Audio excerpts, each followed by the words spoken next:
Hey, everybody. This is the Four Words Podcast. My name is Haberdashing. I am here with two absolutely gorgeous gentlemen here. Finally. God, Yeah. I'm so sick of being called trash. Right? No. Doom's not here. I don't have to follow his stupid rules of calling people names. So We could just call him names. Yeah. nah, Eh. he's off with his wife right now, so just let's give him that. So yeah, tonight I am here with the always beautiful Michael Asderishin. How's it going, guys? And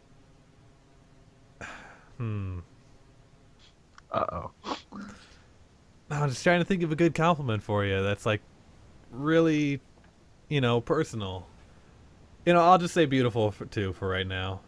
I guess you could just say enigmatic or mysterious. You're not though. Well, you couldn't think of anything. That's fair. Okay, true. Good point. Oh, wow. So, guys, this is the Four Words Podcast. Like I said before, few things for news here this week. Artist Support version 2 is now out. You can get it in an ebook or paperback at theartofleague.net. The Art of Top with Quas will be out in a few weeks, and we apologize for the delay here, but I guess there was some issues with getting everything published. So we'll give you an update when that comes out here. Also, there's a note in here that the first 15 minutes or so of last week's episode was part of April Fool's. So Why do we have to... Aw. I argued the same thing, but, better safe than sorry. I guess. I think we left them in the dark for a week. It's just Yeah. so that way we don't have people like, yeah, I know that my LP doesn't get affected by KDA, and I don't know what you're talking about with Heart of Gold. Like, Right. We had our fun. So, last bit of news here, Patreon. If you guys aren't already part of it, why not? We just have our new Gin podcast that is being released and now is available for all Patreon supporters at the $10 level or above. We're still putting out great podcasts for that and a whole lot of extra stuff that you guys can be a part of to support the network. So, yeah, there's that. So let's just jump right in here, get into stuff here. So Trinket Tip for the week is going to be talking about camera orientation. I'm going to let Michael start this one off here. Yeah.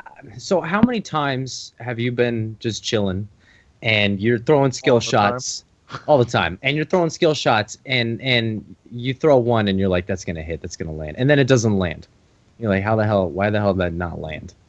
Well, there's a good chance that your camera's not orientated properly and you just had it in a bad angle, and that angle made it look like it was going to land, but just because of the way that you were looking, at the scenery, it didn't actually land. Camera orientation is really important. The best way to be accurate about your camera orientation is to try to center your camera on where you're planning on throwing the skill. Mm-hmm. So if you plan on throwing your Lux Ultimate, way down the lane, you should be looking at where you're going to plan, like where you're aiming. You shouldn't just aim where your champion is. Same thing could be said for more mid-range stuff. And again, I'm going to use Lux as an example because I love her. Singularity you'll throw it in a manner, and if you're not looking at where you're throwing it, you could not throw it. There's a chance that you'll throw it in not the best way or the best angle, so to say. So it's about optimization, and it's also just about accuracy. Giving yourself the proper advantage and the perception and the what am I looking here? Perspective is crucial for you to land a lot of these really important long-ranged skill shots. And I think really something that goes hand in hand with that is a lot of newer players tend to opt for the locked camera, right. That are maybe inexperienced with like RTS and MOBA and things like that. And this is just one of several examples where, being able to look to another part of the map or another part like further down the lane where you're aiming a Luxult, and then quickly, jumping back to your character if you're on a lock camera, like you're potentially like making this whole process way more difficult for yourself. How do you unlock and lock cameras again? Is it Y? That's I the think it's Y. default hotkey, and Yeah. then there is an I icon above the mini map that Hmm. will lock and unlock. Um, yeah. One thing I wanted to say about this is that if you look at like mouse heat maps for people who play League of Legends, the majority of the time spent with your mouse is around the center of the screen. And that doesn't mean it's focused always around your champion, but it's focusing the mouse in the center of the screen allows you to have the largest range to go in kind of any direction that you need to. You know, so whether like you're playing Lux, I think like Michael mentioned earlier, and you're aiming for a skill shot, having Lux maybe towards the lower left-hand corner, if you're on blue side, keeping the camera towards the center, keeping your mouse towards the center allows you to have the best amount of range to still use your skill shots quickly and efficiently. So, I mean, you can expand that a lot of different ways, but specifically about skill shots, it allows you to get the most out of your field of view. Hmm. Yeah. And I think it's really, you're going for these long range skill shots. You need to see where you're going to be aiming. Like, you can't always just assume like you fire it in one direction. If it goes all the way there, it's going to hit. Like, usually if you're firing like a global ultimate, you're kind of looking at the target you want to hit, and you're Mm-hmm. not just like looking at the mini map. Like, I think this is where they're going to be, and like firing. Right. You want to look there, and then you usually want to get back to your part of the screen, especially in a fight. So like that's where like spacebar is really helpful to just like jump back to your character. Is that the default for Yes, Yeah, focus it is. center spacebar. on champion? Yes, Okay. spacebar. What do you use? I use control spacebar. Okay. You can also hit F1. True. Yeah, F1 Yeah, too. true. God. F1 through F5 is all of your teammates, And I so that's think we pretty did useful. another trinket tip about that at one point. That was one of the Yeah. first ones we did, I think. Yeah. Okay. Yeah. So let's move forward here with an item breakdown on Mortal Reminder. So this is one of the newer iterations from the last Whisper that was introduced this season. And in its current iteration, Mortal Reminder costs 2,700 gold. It gives you 40 AD, 45% bonus armor penetration, and basic attack supply grievous wounds for 3 seconds. And that will build out of Last Whisper for 300 gold, which gives 25 80, 30% bonus armor penetration, and Executioner's Calling for 880, 800 gold. Wow. 15 AD, and that gives you the grievous wounds component. So, what do you guys think about this item? I think it's pretty good, honestly. I mean, 45% armor penetration, that's pretty good. And it's And bonus armor penetration.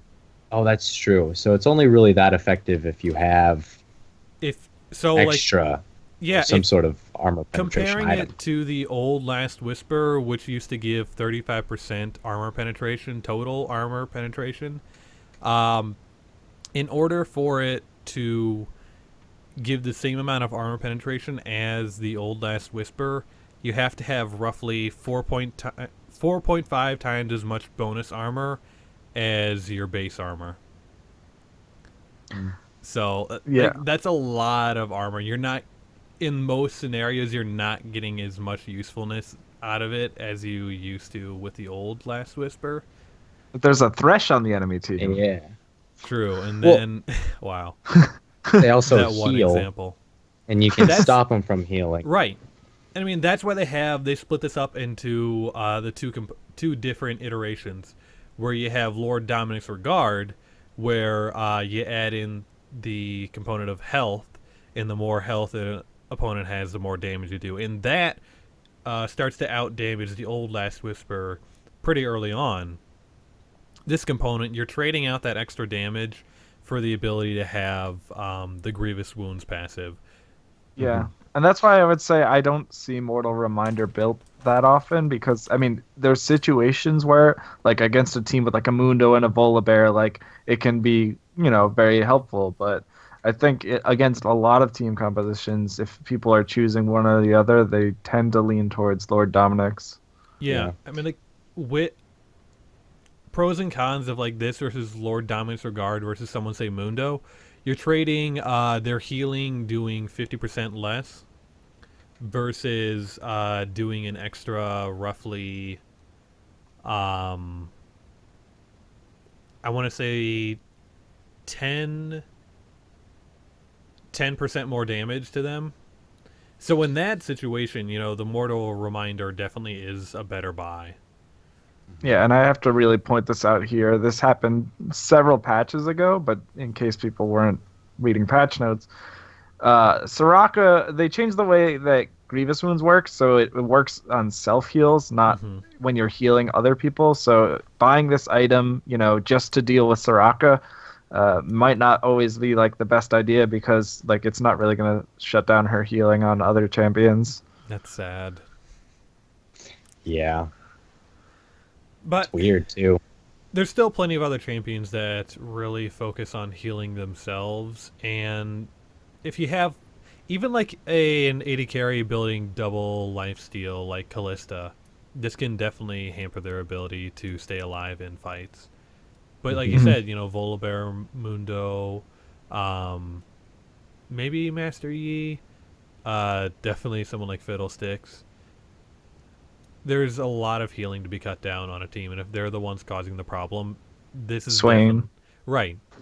This is definitely a good solution to that.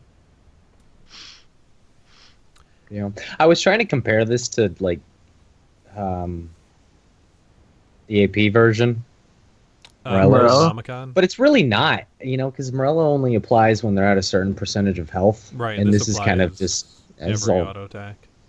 I also think Morello's is better in the sense that it gives you better stats. But again, it's at the cost of situational. Yeah. Yeah. Exactly. I mean, this part is just kind of like added on. No one really buys it for that.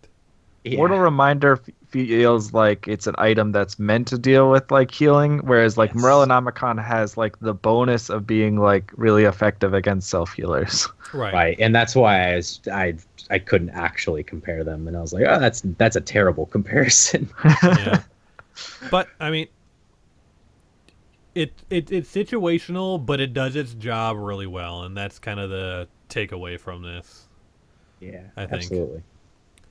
So, are we ready to move into our sort of mini segment here for this week? Yeah.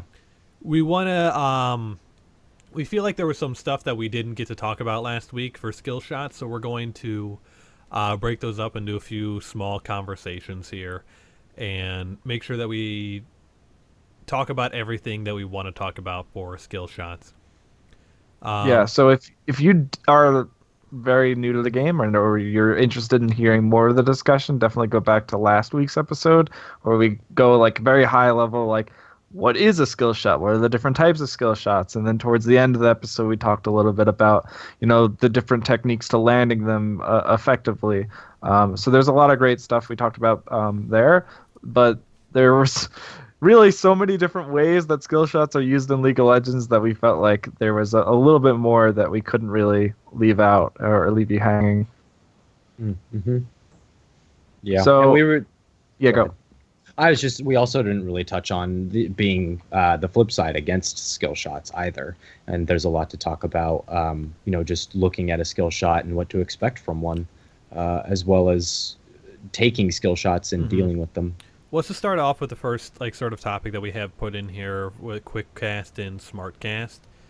So let's start out talking about quick cast. I'll tackle this one, or I'll lead us off on this because I think it's something a lot of new players they hear about, they get confused about, and it's something people have written into our show about way back when.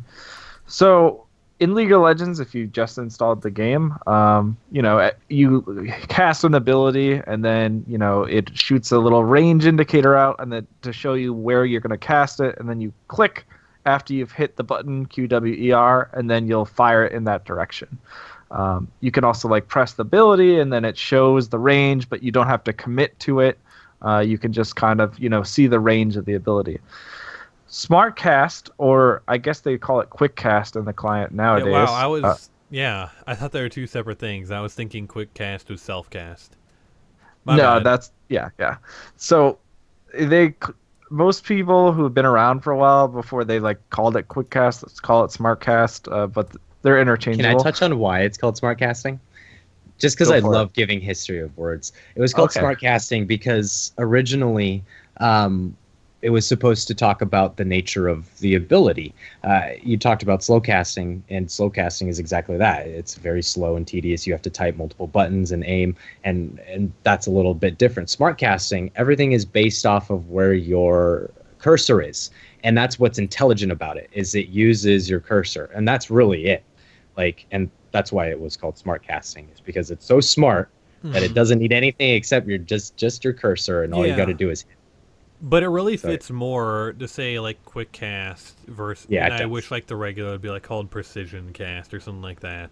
Maybe, Mm. I yeah, like quick cast. I like quick Quick cast. I quick think quick cast cast I is think is good. pretty good. Yeah, I've always called it smart cast just because that's what I had called it right. for a long time. But quick cast is probably very accurate to how it actually functions. And yeah. just to give an example here, if you're thinking of Ezreal, who's a champion with a lot of skill shots, uh, he was actually one of the champions I was learning before I was level 30, and I played around with both settings, and that's one of the reasons why I smart cast a lot of things now.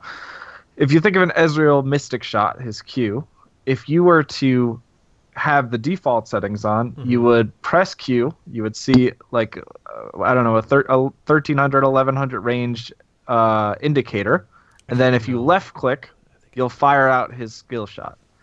If you have quick cast on, then you just point your mouse in the direction you want it to go. You press Q, and then he fires it in that direction. It's one button in the direction, and then it fires it in the direction of wherever your cursor is. mm-hmm. Yeah. There's a lot of 1150 for the reasons. range on that. There's there's a What lot was of the range? reasons why this is beneficial. By the way, 1150. Oh, okay. And the first thing, a lot of people touch on is the fact that you can cast quicker, and I mean that's why it's called quick cast, right? But the other thing is when you are normal casting and you just say you're playing Ezreal and you just hit Q, and now you're just hovering over with an ability. Now you can't move around and attack. Like if you accidentally hit an Hmm. ability, you're then having to either cancel it by doing something else or actually using the spell. So in that regard, it's a little, it's I don't It, know. I it don't like normal it casting. I really can't just normal quick cast. cast is just more intuitive to the game. It allows it to flow a lot quicker. Um, However, you do have the option with quick cast, smart cast, to still show those range indicators that you had using like normal cast. Um, and it's a setting in the menu, and if you press it, then when you first press down the ability, it'll show like the range indicator to it, and then the ability will fire once you let that key go. Yeah, it's the range indicators version of quick cast, and you hit on the key point there. So normal quick cast, you press the button, it fires the ability. With the range indicators, if you hold the button down, it's not going to fire it until you release it. And Mhm. it's really important for certain skills that are like drag and drop, like Victor's Ray, Death Ray, and Rumble's Equalizer. Because like Mhm. unless you're used to how those work, you'll fuck up a lot of those just I, using quick cast if you're not I used to how those go. I played a lot of Victor, and I still don't even quick cast his E. It's Yeah. That you one's need difficult. yeah, like you need to have I think at least the range indicators on because it really just feels really wonky trying to quick cast with those drag and drop spells. Yeah, it Yeah, doesn't. just to showcase the differences there, like if you need to like drag and drop something and line it up in a very specific way that isn't just like firing a linear skill shot, it's sometimes tricky if you don't actually see the indicator. Hmm. So I mean, personally, I smart cast most abilities in League of Legends, but there's certain abilities like uh, Veigar E, for instance, his cage. Yeah, I right. I personally like normal cast that whenever I play him, just so I That's can like set up the cage and hit the stun just right. I range indicator pretty much everything. I range indicator cast because I like Mhm. release casting. Because I mean, if you play skill shot champions, I mean, I played the game a lot, and I'm still not to the point comfortable. So to the point where I could just be like, oh, I can play any champion and know exactly how far they go. Range Mhm. indicators are awesome because it allows you to do the benefits and have the benefits of smart casting and quick casting without the exclusion and restriction of doing it immediately. Yeah, So I mean, that's what sense. You get the I most out of your personally ability. I Yeah. personally don't use the range indicators because I really like the sensation of like I press the button and it fires, as opposed to like pressing the button and then releasing it. Mhm. Um, I've heard a lot of people really like the range indicators, and I know a decent number of people who play a lot of champions and like really don't even smart cast that much. So True. I There would are I would still some pros that don't use SmartCast. In So I would say like don't necessarily feel like I'm not smart casting this like it's clearly what's holding me back. Like play around with it, and no matter what, if you switch from one to the other, it's gonna feel really awkward for like a few Mhm. days. But it's really a matter of preference, and there's trade-offs to each. One fires faster, one you get more visibility as to how it's gonna fire. You really kind of have to find what's right for you. Yeah, and like the bottom there's a lot of different options to how to use your spells. Like if you don't even want to use the range indicators, if you're just using quick cast, you can still like hover your mouse over your abilities on the screen and the range indicators will pop up around your champion just to give you a brief um synopsis of like where the ranges are, so you have a general sense of like, okay, this is how far away from my character I can really fire to land that mystic shot, or this is the range I have for Morgana's ultimate around me really quick. Yeah, and one thing you can also do is because you can set up the key bindings in this game, you can set up normal cast versus smart cast. Mm-hmm. So, I mean, one thing I do is I have most things set to smart cast. But if let's say I'm sitting in a bush and I want to see like the max range of my blitz pull and go for like a normal cast of it, I might like hold down shift and then Q as opposed to just a normal Q, and that's how I personally do it. You can really play Okay. around with the key bindings. Yeah. Yeah. Let's move on to the next topic here. Hitboxes and animations. This is kind of the point that you brought up, Mike. Yeah.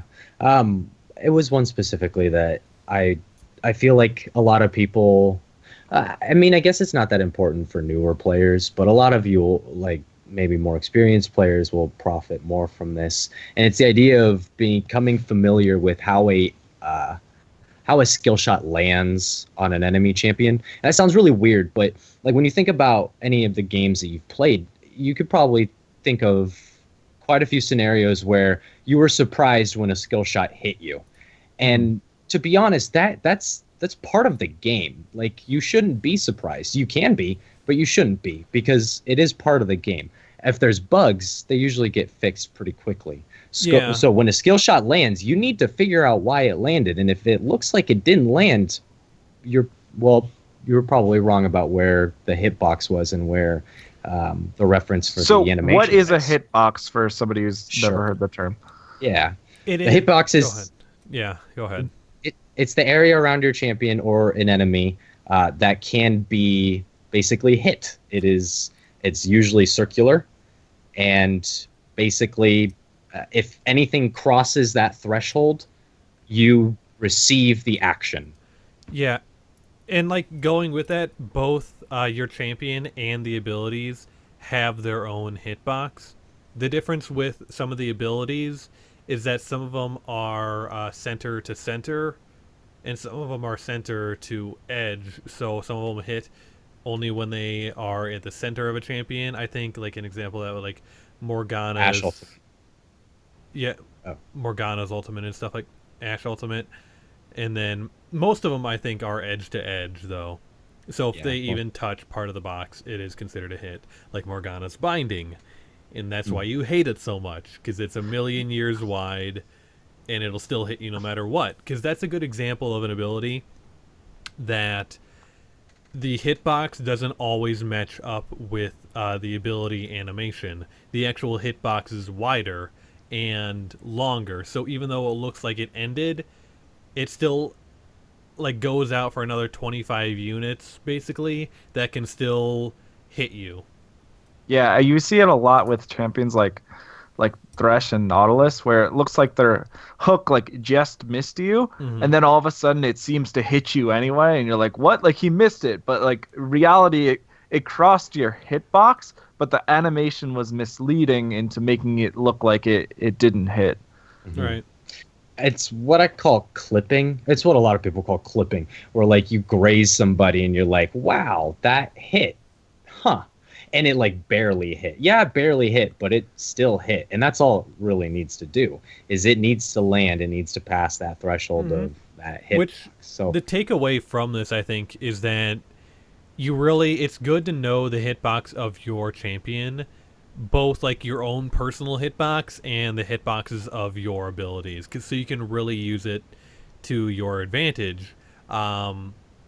And it really helps if you're using range indicators as well, because that will show the true hitbox and true range of the ability, not the animation.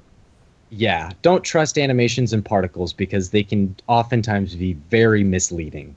And that's why we also talked about camera orientation, because you would, like we said earlier, the camera, the way that it looks, the animation clearly went across that person's body. But because of the way that the camera was orientated, you're seeing the animation over them, but it is not on top of them. And there is a significant difference. And that's part of understanding what you're seeing. And this is inherently that. And it's part of how a skill shot is balanced, to be honest. Like if you think of how back when AP Nidalee was super big before her like rework, her spears had like a really, really big hitbox. So like people would throw them and they would get chunked by like this really like wide skill shot, and then they were like, all right, we got to tone this down a bit. So they made the skill shot like a lot more narrow. They still hurt, like right, they but still it's hurt. going down from like 120 units to 60 units wide. Yeah, so you have to like actually, it's less forgiving than it was in the past. Right. And they've done that with plenty of other skill shots as well, as a way to combat just how effective that poke is. Remember when Nidalee could run backwards and gain bonus damage on her spear? I missed that. Oh my god, that was such a load of shit. I like that. She switches to cat and jumps away for extra damage. Yeah. I like that. My god. And then you get the funny assholes, the cheeky fucks that'll flash to give you even more bonus damage. I don't think they should have taken that out, honestly. That was a fun mechanic to it. For players who are unaware, Nidalee's spear does more damage the further it is away, and it used to be like you could just run away from the skill shot as you threw it to do extra damage. It's now it's calculated from the point that you throw the spear versus where the spear lands relative to you. Which it used to be, so you could get an extra like 20-30 damage off, and I missed that. But anyways, let's move on to the next part here on dodging skill shots, the point that really people are more concerned about. Yeah, I would say I mentioned this last episode, and I think it applies the same way for dodging skill shots, is that like the number one way to like really get better with skill shots, both like landing them and dodging them, ARAMs. is really wait, what? ARAMs. ARAMs. Totally. I wasn't gonna suggest that, but what? Oh yeah. I'm not saying it's bad. I'm saying, even though I don't like ARAM, don't hate me. I'm saying if you want to learn how to land skill shots and dodge them, what you need to do is you need to be able to predict what's gonna happen next and like plan ahead of time. Like we used the term when I think it was Quas was on the show where he mentioned like clairvoyance, not the summer spell, but just being able to predict what's going to happen next. Like, are they going to flash? Are they going to move? Are they going to dodge in this direction? Like, knowing your ability and seeing what's going to happen next, like, good players are able to have that in their head ahead of time so they know how to use the ability effectively. Right, like if you have to be conscious of what you're doing as well. Um, if you know you're walking towards one direction, they're probably going to throw a skill towards that as well. So knowing that they're going to do that, you can quickly know, okay, and once that I hear that ability go off, I just go back towards the other direction, which doesn't, it kind of sounds nonsensical and pretty basic, but when you're in game, being aware of what your own movements are is really important. And trusting your intuition as well. Mm-hmm. Like I'm one to talk about this because I played the game so long that I feel like this intuition is now a core part of me and how I play this game. And anybody that's played the game for that amount of time will know that you just do things just reactively. Just it's instinctual. Trust that, because a lot of that time, there's a part of you that just knows something, and cognitively you may not be able to think about it, but it's that prediction, it's that experience finally weighing in on the second nature that is just you and your play style. So definitely, if you can hone in on that, it's pretty freaking impressive. And that's the difference between a pro player and somebody that isn't a pro player, is because they've gotten to that point where so much of their game is intuitive and it just feels rather than is, or not is, it is rather than plays. My point is, there's a certain idea that comes to how you think about League of Legends and what you're focusing on. And a lot of that isn't necessarily every single action you do. You just got to trust yourself. I think it's still important to focus on your own mechanics and totally just responsiveness to input. So I want to take it back to when we talked about cameras, and I said, keeping your mouse in the center of the screen. When you're trying to dodge skill shots, it's important to keep your mouse as close to your character as possible. And that's really important because it allows you to switch movements very quickly by clicking right around your character to quickly change the direction of your movements. If you're going corner to corner on the screen, you have to drag your mouse a lot farther, and that's an extra, I don't know, maybe up to a tenth of a second that you don't really have, that can make the difference between getting hit by, that Varus arrow and missing it. Yeah. Also, actions per minute. Mm-hmm. Keep clicking, click, click, click, move, constantly clicked, and don't stand still. Holy God, I can't tell you how many people do this. It's the worst idea in the world. You should never be standing still, ever, especially in lane. There is no reason at almost any given point, unless you're auto attacking or aiming a spell, should you be standing still. You should always be moving. It keeps you on your toes, and it keeps them from hitting you. Mm-hmm. Yeah, you definitely want to keep moving. I don't know, unless you're hiding in a bush or something, and that's what. Even then, just keep going back and forth, just little circles where you're just constantly It's the whole point of the momentum of you already moving will almost always save your ass. Mm-hmm.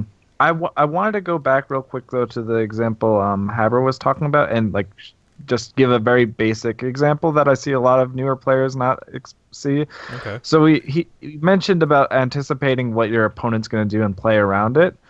So imagine you're in the bot lane and you just got ganked by a Nidalee or a Lee Sin, and you're running back to your tower. And you're trying to avoid that last Lee Sin Q or that last Nidalee spear that's going to kill you. What a lot of newer players do is they just run back in a straight line the fastest way back towards their tower.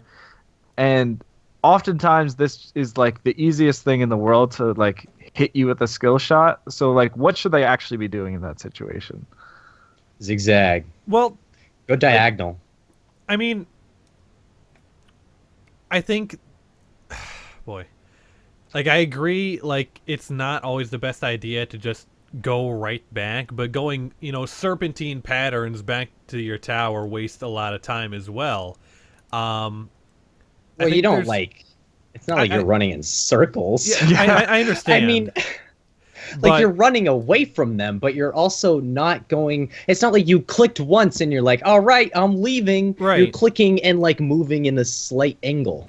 yeah, I think it's important also. Like, you have the advantage if you're going back, where you know, okay, Nidalee is going to try to finish me off. You can wait for that audio cue or whatever it is that comes out with Nidalee's spear. If you're waiting for that, you'll know exactly when you need to dodge it, no matter if you're walking in a straight line or not. It's, I think, part just reacting to those inputs that come in quickly. It Yeah, I really think it you can't get around that for dodging skill shots. Well, I no, think absolutely not. Yeah, to build on that, it's not about zigzagging, and it's not about per se. It's about, when you start to move in that straight line back, because you do need to get back to your tower, or you're gonna die. Uh-huh. It's about knowing what your opponent's gonna do and what you're gonna do once he does it. So, Well, and then also setting yourself up in a situation that's going to be beneficial for you as well, and not making it too difficult for yourself. I mean, that's the whole idea of not running in a straight line when you're running away from anything. Is the idea of, if you're going to do that, it's putting yourself in a tight situation. Like, you can trust yourself to make that instant reflective reactive call, or you could force the enemy to miss because you are evading them. exactly. Rather than you evading them. So Does that make sense? Yeah, what people don't always expect is that, they throw the skill shot where you're gonna be in a second from now, so like they line it up so that it hits you, especially for longer range ones. What they don't always expect is that, the second they throw out their skill shot, you already plan to dip back or dip to the side, so that way all of a sudden they throw out the skill shot. Yes, this isn't the most direct path back to your turret, but if you took that, you were dead. Right. Because you sidestepped, you dodged the skill shot, and now you're home free. Yeah, I mean, never underestimate the power of just pressing S too. Or the Scouts code. Or the Scouts code. Yeah, that's true. Definitely the Scouts code. Starts that's with probably S. more important. Gotta respect that Uh-huh. Scouts code. So there's some other important things regarding skill shots we should definitely talk about. I mean, I think there's no one better than Haber to talk about, the importance of avoiding face checks. God damn, man. Come on. Right. I mean, with face checking, if you're going to be the one doing the face checking, we talked about this before. Use your own abilities to be scouting out the brushes, or any other fog of war that you think might be dangerous. But, if you, let's say it's the other way around here, and you're the one that's going to be in that bush trying to, assassinate someone as soon as they come in. Shit, I lost my train of thought here. Shit. Help me out here, Steve. You want to assassinate someone as soon as they walk in. Well, I mean, if you deny vision, and then it's really hard for them to, react to the way you're going to throw your ability, because they can't actually see when you're going to throw it. So, like, it's usually one of the most devastating ways to, like, hit someone with, like, a Lux combo or something. Like, they don't see you coming. It's funny, a lot of people talk about skill shots and trying to land it from like the maximum range. Sort of the easiest ways to land your skill shots or a Lux combo is to just chill in a brush and wait for Haber to face check it. Yep. But he's not saying that because that's what I do. I mean, the whole point is like, I will just sit in a brush and just be like, okay, all right, and you're in the brush, boom. Now you're Haber is like, that I'm not person- waiting for him to get closer. Haber is that person on your team that you send to go die to check the bushes for you. Like, Fuck somebody's you. got to do. So it's No. like, Haber, I know there's dragon just spawned and 4 people just went missing. So could you just like walk over there real quick and make go sure around that we're all... corner. Go around that corner. God damn it. You could just put a ward there.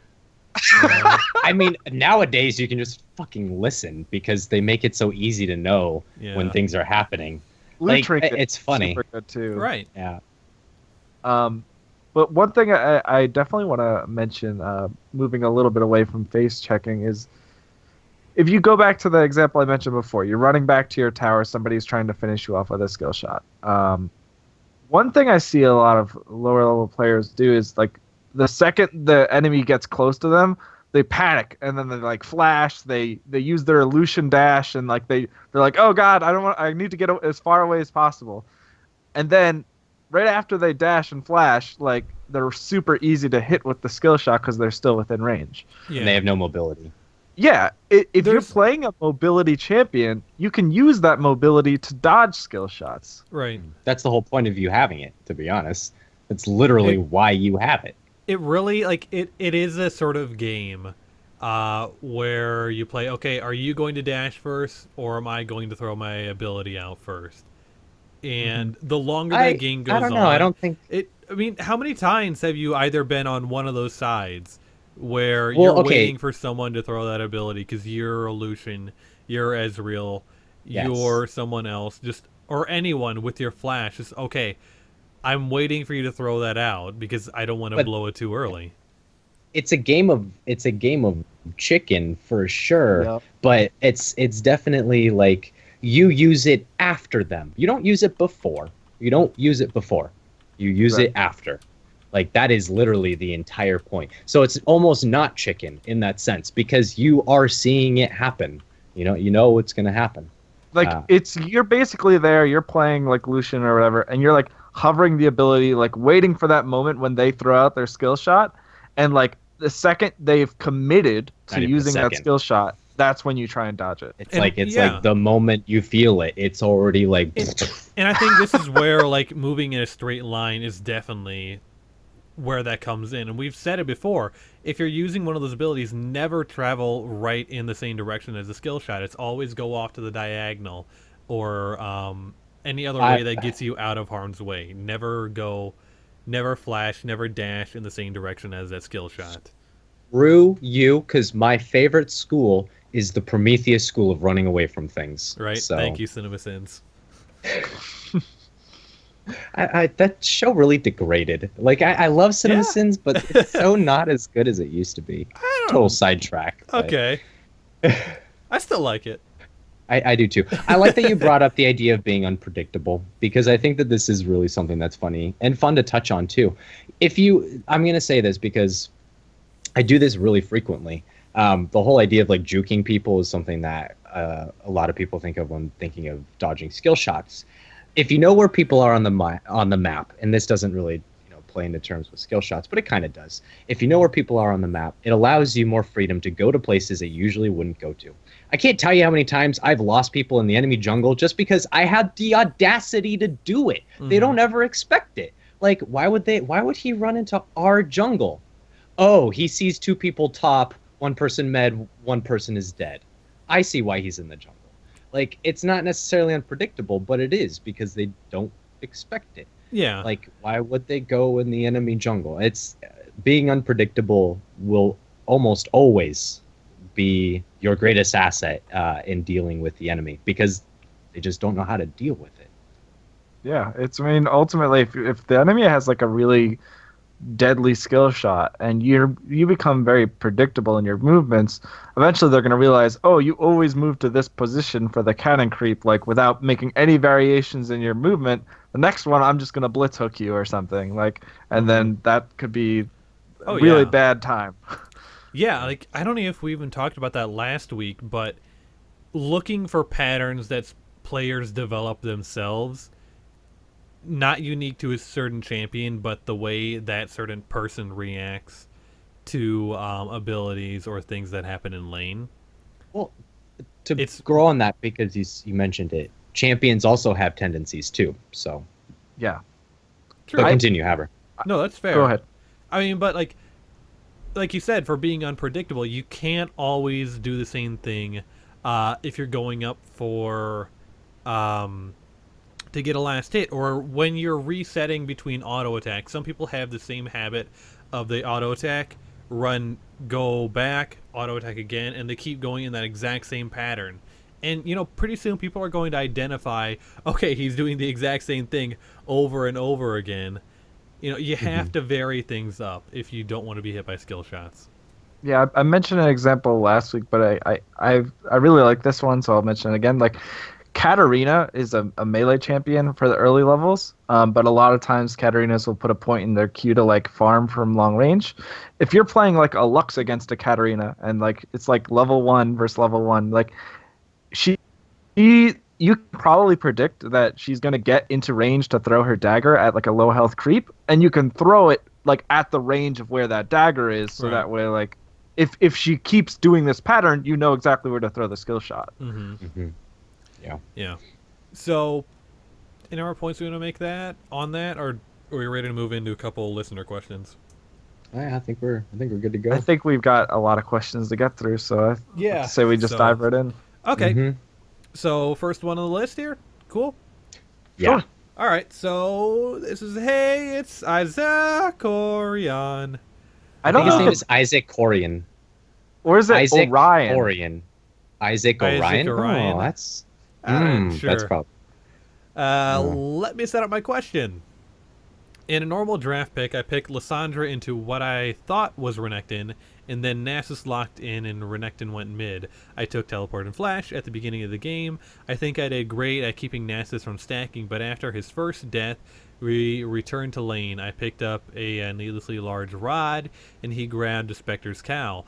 I found myself unable to whittle him down anymore with my Q due to him regenning so much with his Siphon Strike. My question is, are there any tips for stopping a stacking Nasus around mid-game so he doesn't start running around with 450 stacks? It was scary. I have a lot to say about this, Okay. but I think the first thing to keep in mind is that there's a lot of people that I've seen complain about Nasus and say they don't know how to deal with him, and I used to be the same way. And this specific situation that Isaac Orion is writing in about is what makes Nasus so frustrating, because you feel like you're hitting like something over and over again, and it's taking no damage because it's healing it back up, and you cannot stop him from Q stacking. So it feels very, very frustrating.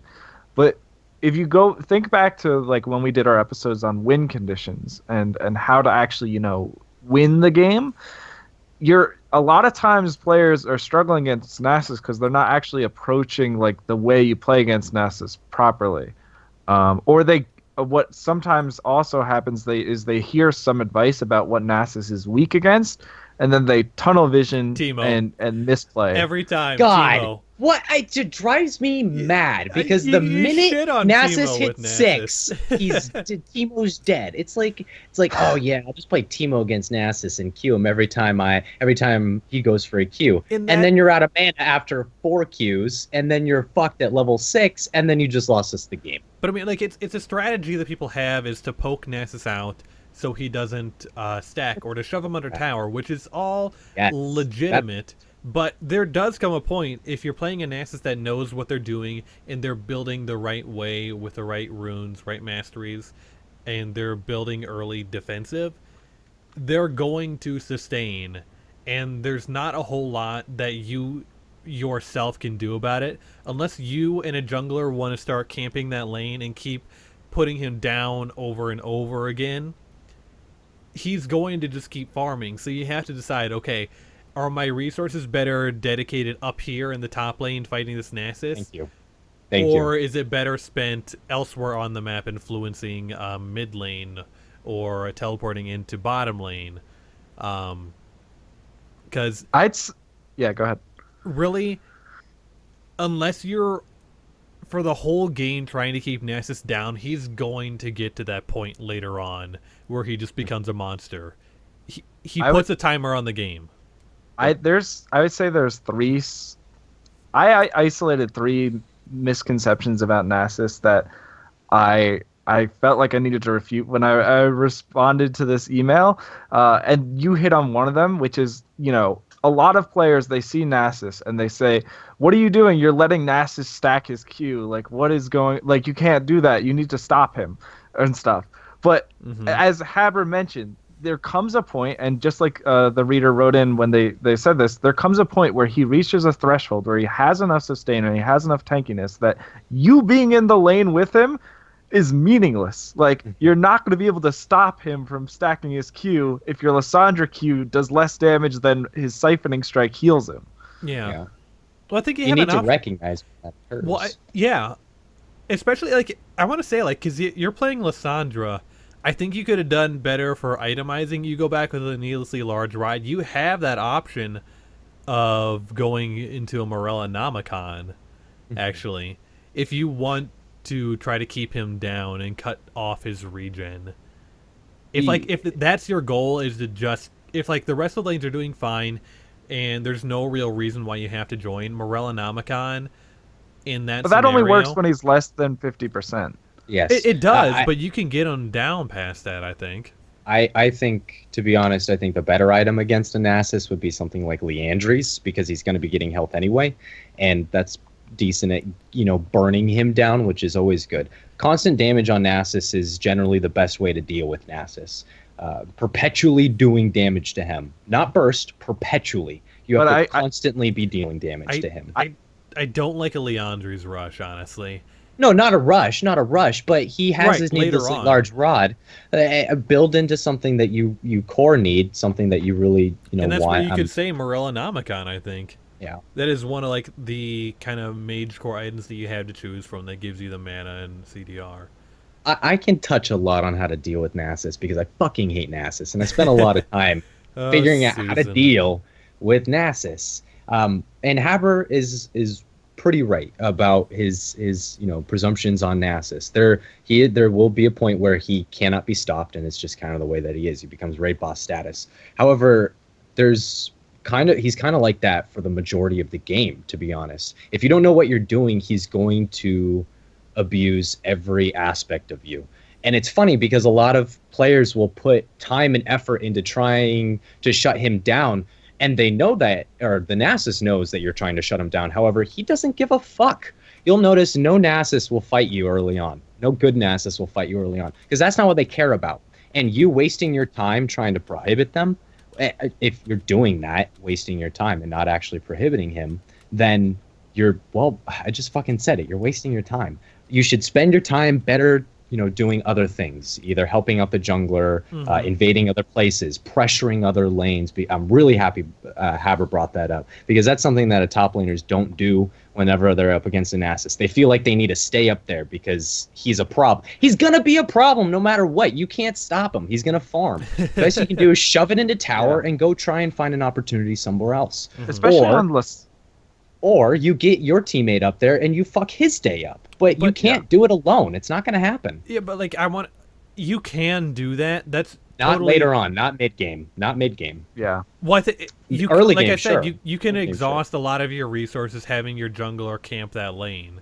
But that's the thing, like you're exhausting a lot of resources to keep that Nasus down, and unless you keep doing it, he's still going to get to that point. Yeah, and the thing is, he will always eventually get to that point. So I think what's better to do is not try and invest super heavily into like constantly keeping him down, because he's a scaling champion. So what you should do is, as soon as you assert a lead, which is not that hard to do, is beat him before he gets to that point. Like, you have to end the game before he gets to a powerhouse status. Yeah. Now that's the easiest way to win against a Nasus. I do want to say this though, because I think that's another misconception. That this is probably my most controversial misconception about Nasus, but it's something. And like, you're securing dragons, and like these things Nasus can't do if he's Q stacking in top lane. I mean, the best way to beat Nasus is to beat him before he gets to that point. Like, you have to end the game before he gets to a powerhouse status. Yeah. Now that's the easiest way to win against a Nasus. I do want to say this though, because I think that's another misconception. That this is probably my most controversial misconception about Nasus, but it's something I fundamentally agree with now. Nasus is often considered like a god tier late game champion, and in some ways he is, because infinitely scaling on his Q. I can't deny that. But he's fundamentally, regardless of how much damage he does on his Q, regardless of how strong he is on his Q, he's still going to run into the bruiser problem in team fights late game, where he has no gap closer. Well, but he has the strongest single target slow in the game. which And can be QSS'd. well, True. but it gets to the point where like No, I agree with you are Froz. using it faster than the QSS. Like you can use well, that thing within 6 seconds when you talk about at late game. any single high priority target, Nasus, Master Yi, Vayne, any assassin, if your team realizes, okay, this is a problem, we need to deal with it, you can find ways to get around it. I agree. But like The In a difference I would one-on-one, make the difference I would make here though is like if you think of it this way, like in a late game team fight with Nasus, who's got a ton of Q stacks, if you've got like a Vayne on your team who's got to like 5 items or whatever, and you're playing Lissandra, if you can just keep the Nasus off the Vayne using your CC, and then like she has got QSS, like no, he's not going to die right away, but eventually Nasus is going to die, and he has to walk up to the enemy champions he wants to smack. He can't, like, dive in, do, like, a crazy Malfightle. He can't, like, go untargetable and go a million miles per hour. He has to catch up to you. So, like, if you're playing a CC champion, like, peeling in a late-game teamfight is often your best option. yeah. It's annoying how much of a requirement that is, though. And on top of that, I don't agree that he has that struggle as much as other bruisers do, because honestly, that fucking slow is broken. That shit is ridiculous. Like it's such a short cooldown, and at like later portions in the game, you can't get rid of it quick enough to the point where it's just like as soon as you get that wither, if you aren't in a safe place already, then you're fucked. I personally debilitating. Kind of like playing against Nasus when I play TF because I just know that every time he tries to get to my backline, I'm just going to gold card him over and over again, and he rarely gets any Qs off. Yeah, bad Nasus players will run straight for the back line, but any wise Nasus player knows that they can't do that, and they take advantage of there are ways to deal with it, I think, is kind of the point we're trying to make here. Especially if you do have CC. But I think the most important thing to take away from this is that you can't picture fighting Nasus as a 1v1 battle. It's really taking a look at the whole game and saying, okay, is my time better spent in top lane trying to deny Nasus, or what can I do to further my team's lead and end this game as quickly as possible? I completely agree, and I think that's like the main thesis of how to deal with them.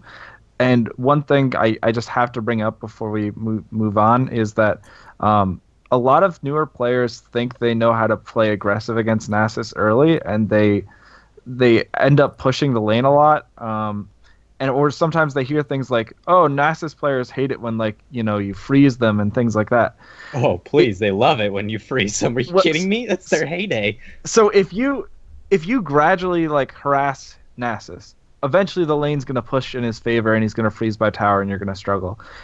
But if you understand wave control really well and recognize, okay, I've slow pushed the tower, I'm going to reset on his tower by shoving at this point and then freeze the lane once it gets back to your side, or you just have a better understanding of wave control to actually freeze the lane as opposed to gradually pushing in his favor, it's much harder for him to deal with in the first few levels than if you're just harassing him and then tunneling on harassing him because he's weak early and then getting withered in a minion wave and then getting ganked or something.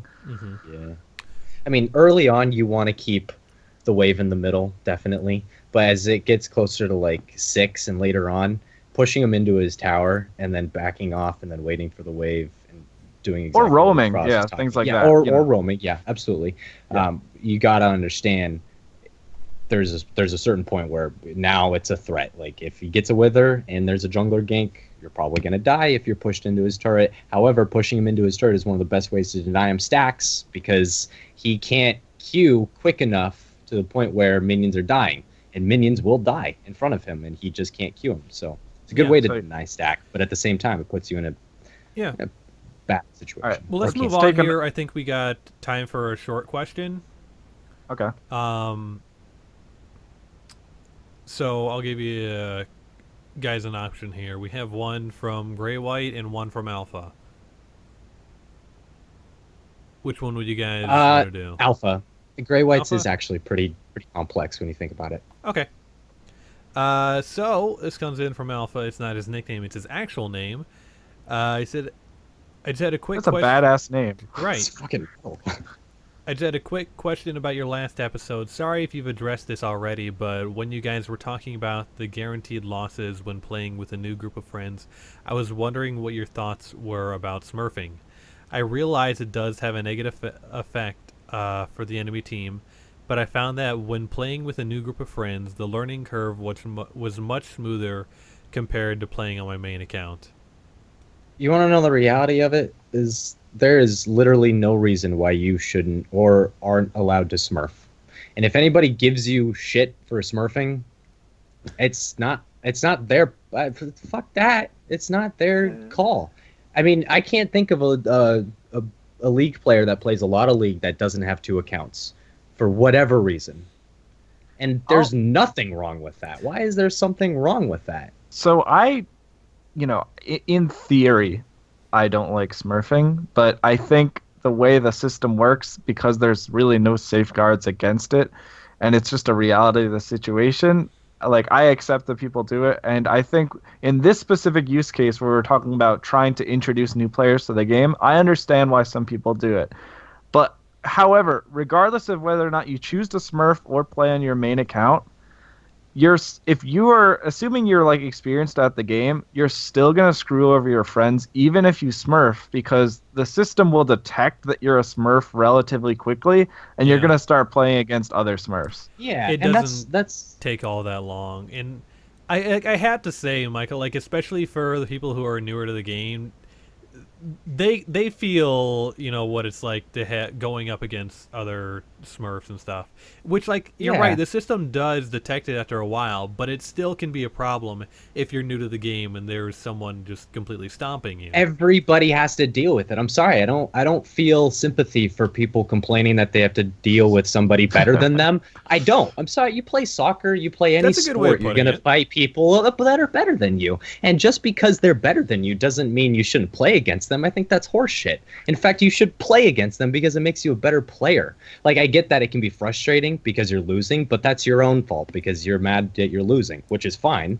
You're mad that you're losing. I get that, but at the same time, that's your own perception of the loss. And coming from somebody that really hates losing, because I do, I'm being honest. Like, if you're gonna get butthurt about losing to somebody better than you because you're new to the game, then you clearly don't understand what being new to a game is. Let me put it this way, like, this system will eventually find out a relatively even match for you and your party. The thing is, people come into the game asking, how do I make it so that way my new friend only plays with new people? And sadly, because of the reality of there's so many Smurfs in this game and stuff, there's no proper way to fix it in your very first few games. Like, you're gonna have a few miserable games before the system finally says, okay, you're probably around this level, and then from there it's usually good. But what a lot of people get frustrated because they're very new to the game. They've only played like 2 or 3 games, and some of them they probably got crushed. But eventually, if they stick with it, they will find a proper matchmaking, which is why my biggest advice for newer players is, whether you decide to play with them on a Smurf or play with them on your main, make sure like you do your very best to make sure they enjoy the game and stick with it, and like find a champion they like, because eventually they'll get better matches, especially when they play by themselves. You just need to make sure they stick with it so that way the system is able to find where they belong. Yeah. I guess, like, all I ask if you do have a Smurf is don't treat it as a throwaway account. Treat it as you would that your own account. Most people that have a Smurf, they're okay, but there are still those people that say, whatever, I'll just, troll or throw the Yeah. game or leave the lobby or whatever. This is a Smurf. I don't really care what happens to it. Yeah. But Yeah, I agree that's with that. that's probably the bigger issue I have with Smurfs. And that's not really Smurfs, it's the people using them. So Totally. That's where I think the core like problem is with people in smurfing is like everybody tries to catalog all smurfs into one specific like demographic. You have the smurfs that smurf because they want to shit on new players, and that's it. Like those guys are typically assholes. That's just the way that it is. But then you have the people that are Smurfs that are playing new champions with new players because they want to harness their abilities at a lesser value. They don't want to play against people that, you know, have 2,000 wins under their game, like, or under their belt. So there's different people that Smurf for different reasons. And the idea that all Smurfs are the same is just dumb. Like I cannot back the idea that Smurfing is bad, and I will never back that idea. It's petty to me. I Sounds like think That's in really theory, complaint. I used to be super like against Smurfing, and in theory, I still am, but I've accepted the reality of the situation, and I think what Riot's done is that given the situation where Smurfing is so widespread, and there's really nothing stopping you from just, you know, making another League of Legends account. I really like that the system is able to root out if you are smurfing after, you know, a game or two, and then just people who come in who are like silver 5 or something who like want to just like stomp noobs, like you're gonna end up against other players that are also on their other accounts like relatively quickly. Like right. You can't get away with it forever. And I'm pretty sure Riot also matches IP addresses. So if you're playing a Smurf and you play a Smurf and you play your main, you play your Smurf. Well, I've heard of mains and Smurfs being banned. And if you, I mean, the best way to figure that out is through your IP address. I don't think they do that for like the skill-based matchmaking, but for like toxicity, they can. Yes, my point. Yes, that's what I'm leading to. Is if you're also concerned about like, oh, I'm playing against a bunch of asshole Smurfs. Well, the other thing is those oftentimes are connected. Your main and your Smurf will usually be known by Riot. So yeah, if you decide to make another account alpha and play with your friends, like I understand, just like it's going to be hard for them regardless, and if you keep playing with them, like they're going to face like tougher and tougher people because you're like carrying these games, and then they're going to struggle to keep up. So like it's just a matter of like that's the way the system works, and the best thing you can do is keep them interested and engaged in the game and having fun. I directly disagree with that, though, Fraz. And the reason being is that how often do you actually win with your friends even when you're playing on your main? I mean, yeah, you could be playing on your Smurf and still maybe only win 60% of your games. And that's pretty good. But maybe you're winning 50, maybe you're winning 40% of your games. Like, that's not going to boost you so quickly. My Smurf Tibbers right now, I'm not playing against people that I would be playing on my main. And she's got quite a few games under her belt. Like, and a fair amount of them are wins, but a lot of them are losses simply because I was playing with new players and we just didn't win. If you don't win, it doesn't matter. And if the other point is, if you're playing with a level 30 with level like low level players, they are going to play against higher level people. That's guaranteed. However, if you're playing on a Smurf, it's not guaranteed that you're going to play against somebody that's higher level than you. Maybe for the first few games, but well, not even in general. No, yeah. I disagree. It's the system won't catch you so quickly that it knows, oh my God, that guy knows League of Legends. We got to tag him and make sure he plays with people higher level. That's not how it works. That's not how it works at all. It takes your wins, it takes your scores, all that shit into consideration. Because Smurfing is so widespread, it is actually relatively quick at catching. Yeah, I don't think it's 3 or 4 games. No, it's but like it's still 10 to 15 levels, which is easily several dozen games. I don't think it's that not long. that. It's maybe it's 10, 15 games at max. If they can determine, if they can determine your elo for ranking in 10 games, I think they can. That's not. Do. We directly talk. T-Force podcast says that all the time, that you have to play multiple games to find your true I agree, but skill. they are able to say, you know, we have a decent idea of where you should be at that point. They can do the exact same thing for a new account. They have like Smurf detection essentially for the levels 1 through 30, so it's not as simple as like, oh, you're winning or losing.